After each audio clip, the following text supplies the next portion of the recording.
Hey, good morning, everyone. My name is Tyler Huffstetler. I work here for MaintainX on the partnership side.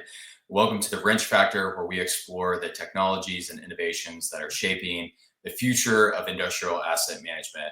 Here, we discuss the biggest challenges facing frontline professionals. We're sharing insights from the field and strategies to achieve best in class operations. Today, we're looking at how modern maintenance culture is moving away from reactive checklists and compliance driven workflows toward enablement, ownership, and collaboration really across the entire organization. Today, I'm excited to have Chris Hudson on the show. Thanks for being here, Chris. Well, thanks for having me, Tyler. I always enjoy kicking the tires with you and discussing industry trends and benchmarking. Yeah, look, there's a lot of things that are happening in industry trends and where manufacturing is going. So let's dig right into this. When we think about the technology world and deploying technology, what does enablement really look like on a modern maintenance team? That's a great question. I think it depends somewhat on the organization and the segment, but unlike other more quantifiable measurements. We've had past shows talking about safety, KPIs, reliability centered maintenance. When you talk enablement, I think it's built incrementally. Much of that is based on trust and team communication, but I think there's always memorable milestones along that roadmap. And I can remember a time in a maintenance organization, you frequently think about tools. And as part of a growing organization, at one point, one of the uh, one of the things we tried to do is always equip our techs with the latest and most effective tools to do the job. And I recall a time where we provided all of the techs their own individual Kennedy toolboxes, stacked and rollable with full machinist combo drawers, and loaded them with the best tools. They were all color coded and dipped so they could identify them at distance. And so that was, kind of a highlight. But then, later on, as we talked to the team around milestones, one of them mentioned that probably a most memorable milestone was the time they were first able to employ a modern maintenance software tool that allowed them to make decisions proactively on the shop floor, and to fully provide mobile access to key information they needed to solve problems. Yeah, I think putting the decision making at the point of the problem, putting the decision making at the point of execution with the maintenance teams, giving those guys, giving your operations teams the tools to make those decisions at the point of work definitely helps on that on the workflow side. It helps on that compress on the downtime of a particular asset, right? And you're really putting a lot of trust inside those maintenance teams there. So talking about trust for a second, how has the maintenance culture really evolved over the last few years to build off of that? It's a really good question. There's so much going on in the landscape. I think one of the largest shifts has been to move from a more compliance checkbox type environment. I call it checkitis, and to provide more tech enabled tools that employ more collaboration across the team. So I think it's a balance of the dose of the best practice 1 point lessons with condition logic that allow them to make decisions, videos, even in-app chat, all in the same workspace to drive to a common goal. I think is a key differentiator at the end of the day or the end of the week for them to understand, thumbs up or thumbs down, did we win? Yeah, no, you're right. What would that look like from some of your experience and maybe even some of the tools that have been used out there on some of those the pillars or those scorecards in general? Yeah, I think to gamify, when there is a central knowledge base, and within that, you're building digital enabled procedures that that do have scorecards and that can address corrective action and automate some of those workflows, to the point where you can build a leaderboard. We can all relate within processes and departments some of the common objectives, and to align those so that, on that leaderboard, we can kind of monitor who's winning, and to create that competitive advantage. Yeah. Well, when we think about the enablement side and we think about the culture shifts, and oftentimes, historically we thought about central knowledge repositories, and really what that meant was there was it's very difficult to get knowledge from a central area out to the workforce, out to the team, out to the point of work execution, right? We want to push that out to the periphery so that way teams can work faster and smarter. So, what role does technology really play in that culture shift to be able to get the information to those that need it as fast as possible? How do we disseminate that as quickly as possible?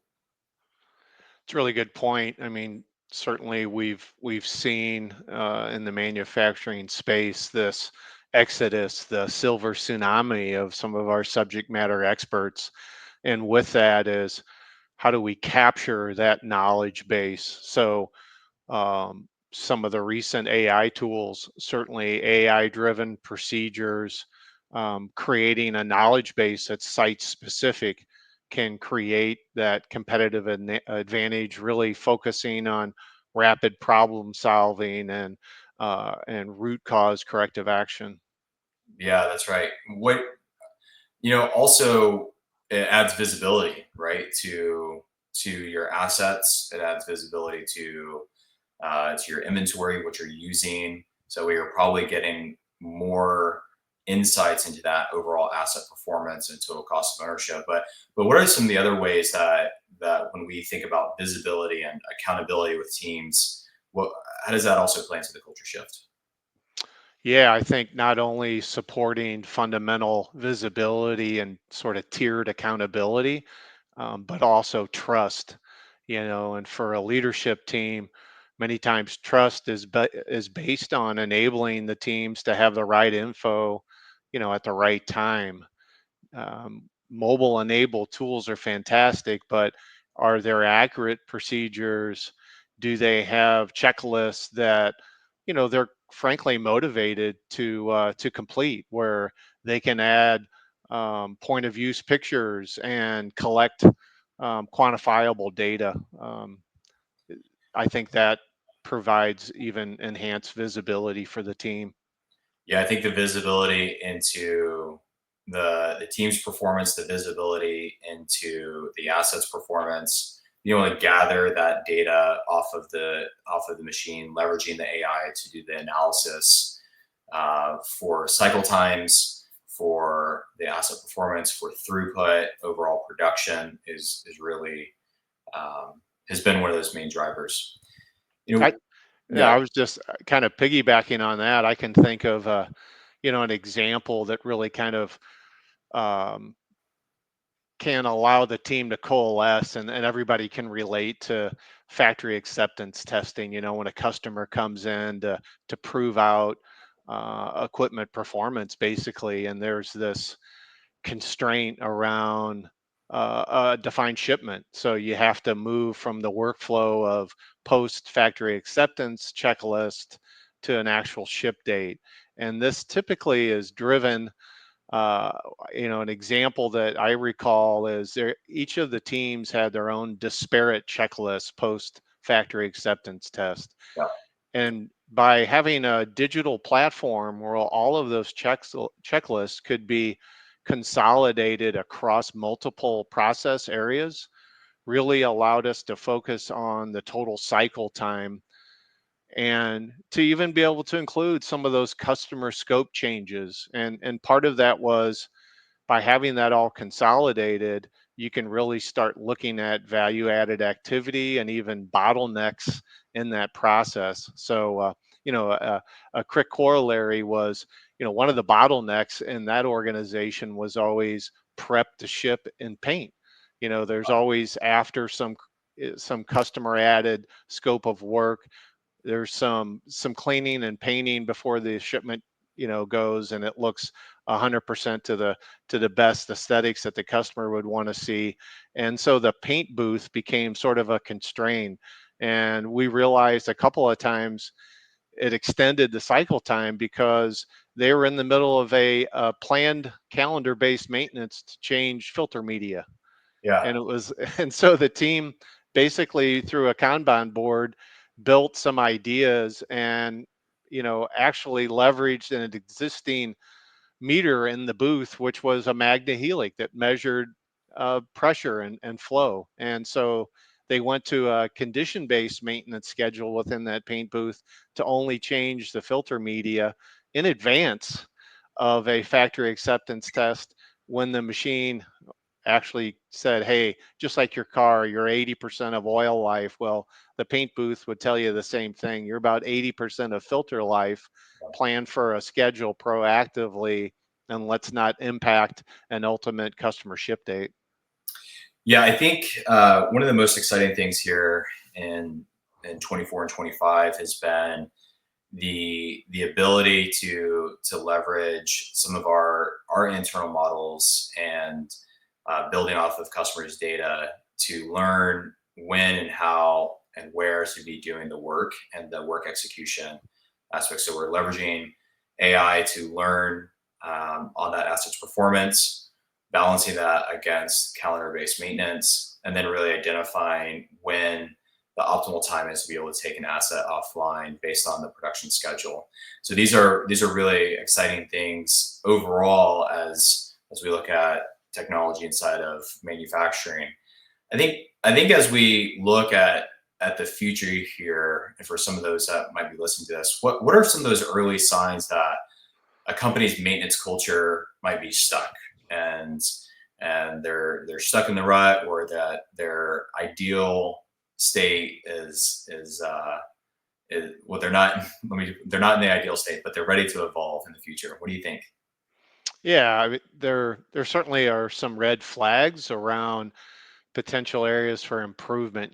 Whether that's high turnover, repeated breakdowns, high cost of maintenance. In terms of asset total cost of ownership. But I think some of the stories around readiness become more clear as you look at the visual KPIs and signals for alignment across that organization. So as you have some aligned KPIs, one of the things that I always like doing, again, when I always like it when customers are in the facility, right? Because it heightens everybody's awareness and frankly, communication and readiness. But I remember times where we would walk through just the Gemba and hopefully go up to either a machine operator or people on the production line and be able to ask them to interpret their metrics, to go up to a KPI and say, hey Tyler, tell me about what you're doing today and how is that important into the overall roll up of the organization. And to be able to have people that could understand and even interpret the data is key. And you can contrast that to going up and asking a question like, Tyler, I noticed your production's down today. Can you tell us a little bit about some of the factors that might be influencing that, or what are your next, what's your next move to turn the curve? So I feel like that's an indication of readiness when you look at just command center data. Yeah, I think one of the key drivers there, and you've alluded to this and spoken about it too in other forums, is the why behind your KPIs. I think when really being able to articulate the why behind the what you're doing is incredibly valuable. And really what you're doing is you're putting the onus on the maintenance team, you're putting it on operations. They understand the overall direction for the organization. They understand where you're trying to get to, instead of being just task driven. Now you're starting to become mission driven, right? So now you can start thinking about what's the task that I have to do, instead of what's the mission that our organization is really driving towards. And think about the mission is we're going to be driving X amount of production because we have to have this amount of yield on our inside our manufacturing facility, or maybe inside of even agriculture or the other industries. But really, it's building that momentum behind the why, so that way you can really get the buy-in for the mission overall. I guess, as we think about this overall, what advice would you be giving to someone trying to lead a culture shift, right? Building that groundswell within their organization, within that team.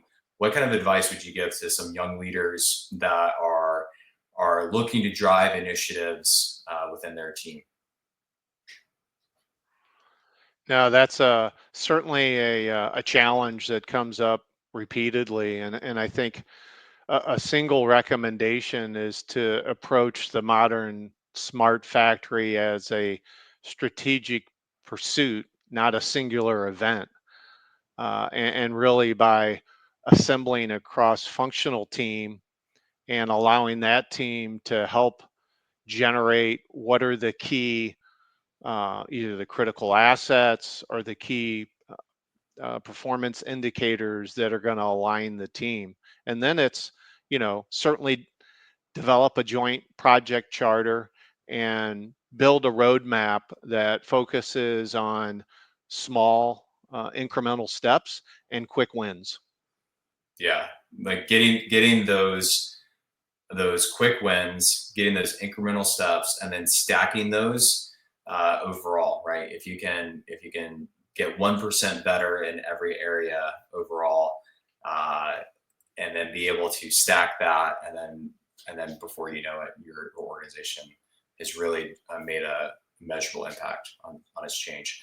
You know, I think as we think about organizations and as we think about the evolving culture and leveraging technology within a culture, as also we think about nearshoring and onshoring that's happening in North America, we think about some of the opportunities to leverage this. Um, we have a number of exciting things that are coming out. We have some more articles that will be coming out here shortly to support this. So stay live and stay tuned to that. Chris, that's all that we have time for today. Huge thank you for coming out and for carving out some time, and giving us some insights here from what you see. And then for the Wrench Factor overall, we're live every other week. And so you can subscribe wherever you get your podcasts. You can also subscribe by following us on LinkedIn, right? And you'll get the notifications next time that we're live. Until then, we'll see you next time. Thanks.